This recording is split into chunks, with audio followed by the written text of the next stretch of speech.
Greetings, fellow classic TV fans. The Banana Splits Adventure Hour had this fun serial short known as Danger Island. It featured a young Jan Michael Vincent and coined the popular phrase, "Uh-oh, Chongo!" Chongo was a good yet mischievous castaway who spoke in nothing but bird chirps and monkey calls. And he was played by actor-stuntman Kim Kahana. Starting as a simple extra in the movies, Kim soon found out that stuntmen made a lot more money. Thus, he began his career as a Hollywood stuntman, prominently becoming one of the highest paid in the business. Kim's large amount of movie work included Cool Hand Luke, Patton, and Planet of the Apes. He also did a vast amount of classic TV as well. And his small stature meant that he could stunt double for actresses, too. That wasn't always Sally Field flying around as a nun. Kim's personal philosophical quote is, "Maybe I'm where I ought to be." Keen words from an actor stunt double who never spoke a single word on Danger Island. Greetings, fellow classic TV fans. The Partridge Family ran for 4 seasons from 1970 to 74. And here's a few things that you may not have known about them. In their first season, the opening song had different lyrics and a different title. It went from When We're Singing to Come On, Get Happy. Originally, Shirley Jones was the only actor that was supposed to sing on the show. That was until they heard David Cassidy sing on the demos. And still, he said they used to speed up his voice for the albums to give him a more youthful sound. In 1971, even though the Partridge Family was a fictitious group, they still got nominated for a Grammy as Best New Artist. It probably would have been a bit awkward had they knocked out the Carpenters for the award. Well, perhaps the Partridge Family's most amazing feat was to knock the Jackson 5's I'll Be There out of the #1 slot with I Think I Love You. Well, a Grammy nod and a Jackson bump is quite an achievement for a band that only existed on your TV screen.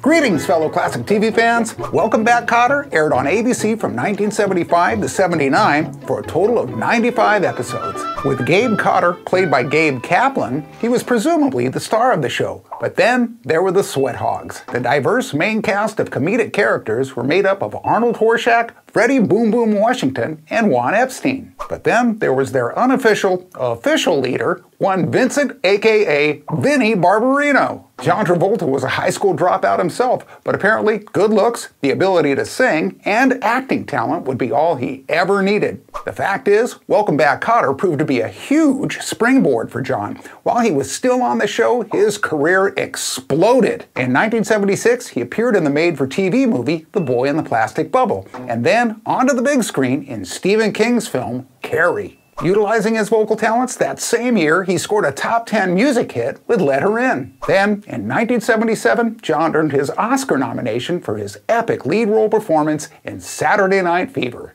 This made Travolta a triple threat as a primetime TV actor, pop singer, and now movie star. Icing on the cake came the following year with his Golden Globe-nominated performance in Grease. Having all this occur while he was still on Kotter, it was easy to understand why by the 3rd season, he only appeared in 8 episodes, billed as special guest star. And by then, boy was he ever. Greetings, fellow classic TV fans. Well, it's that time again to talk about one of my classic TV crushes. Today, it's about Marlo Thomas.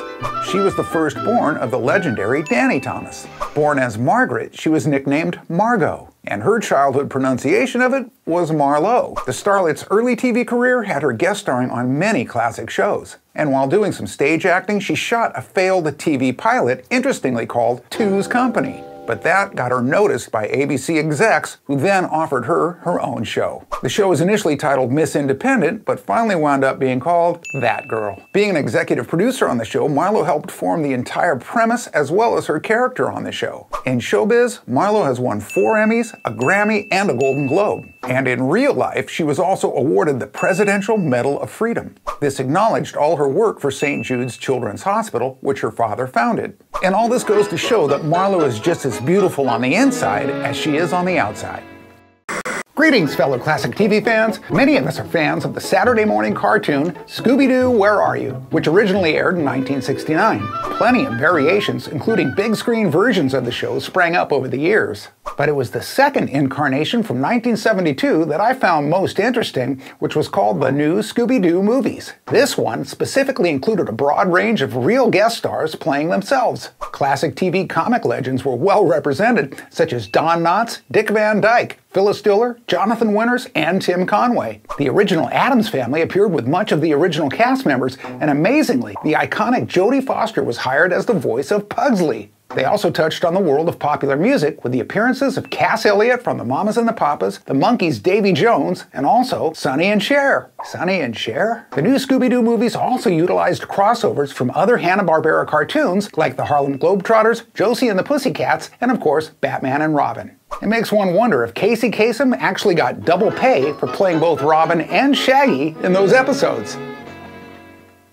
Greetings, fellow classic TV fans. Wagons ho! Yep, that was the familiar catchphrase yelled out by Wagon Train star Ward Bond. Bond made his transition to classic TV, like many others, a bona fide movie star. Some of his most memorable movie roles were as Bert the cop in It's a Wonderful Life, alongside Bogart and Laurie in The Maltese Falcon, and with his good friend John Wayne in John Ford's masterpiece, The Searchers. As a matter of fact, Wagon Train was inspired by John Ford's favorite film creation, Wagon Master. Apparently, there was a debt owed to Bond by the Titan movie director, so he decided to collect. How? He asked Ford to direct an episode of Wagon Train called The Coulter Craven Story. Well, Ford repaid the debt with interest by bringing in his A-list actors, including John Carradine and John Wayne. And that being regarded as the greatest all-star cast of any TV Western episode ever, I'd say the debt was well repaid.